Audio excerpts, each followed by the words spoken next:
I cherish our farmers. I'm a big farmer person. I love the farmers. I think they're great. I love the farmers. They're great. They're the greatest. The farmers love Trump, and I love the farmers. I love cows. Come on. Come on. Love is love. And I've seen that guy dance. I bet he knows his way around an udder.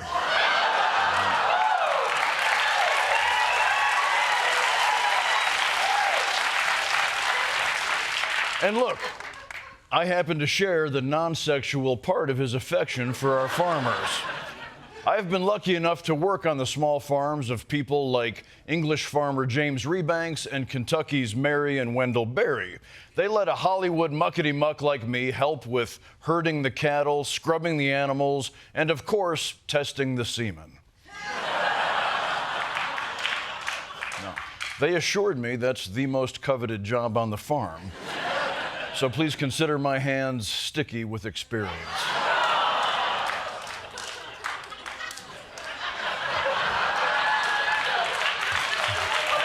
Wow.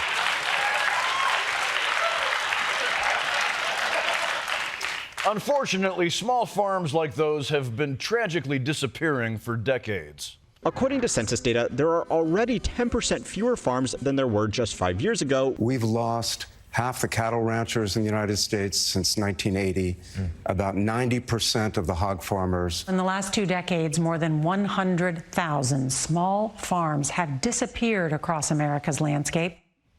America cannot afford to lose this many farms. Without them, we'll have nothing to point at and shout cow on road trips. But the real reason these small farms are going away is in America, we don't farm to feed people because we are not growing food. What we're growing is ingredients. The number of farms and what they produce for human consumption have been on a steady decline over the past few decades in the U.S. Instead, what's being grown is corn and soybeans, used for livestock feed and ethanol, or as cheap sugars, starches, and oils in highly processed foods. In other words, we're not growing corn and beans to eat. They're being grown to turn them into whatever the a Dorito is. I believe that is short for dirt burrito. And this is something America's farmers have known for decades. Our food system is no longer about food.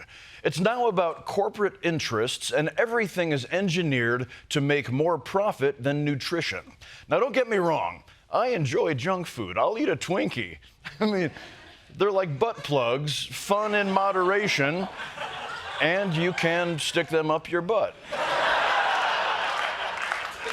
Or so I've read. But as the number of small farms shrinks, the diversity of our food supply shrinks with it. And you might think, well, that can't be true. Look at all the choices I have at the grocery store. Well, look closer.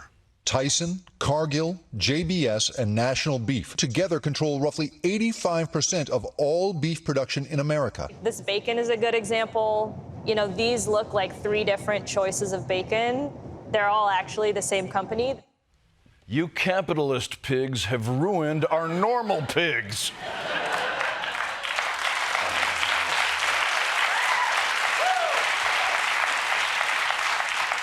How dare you trick me with bacon?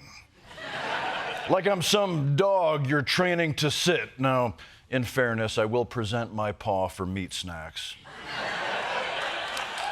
Nevertheless, giant food conglomerates have turned America's farms into what we call factory farms, which is an oxymoron like bittersweet, veggie burger, or Canadian football. Now, well, we're all friends. Now just look at some of the wonderful benefits of our current industrial food system.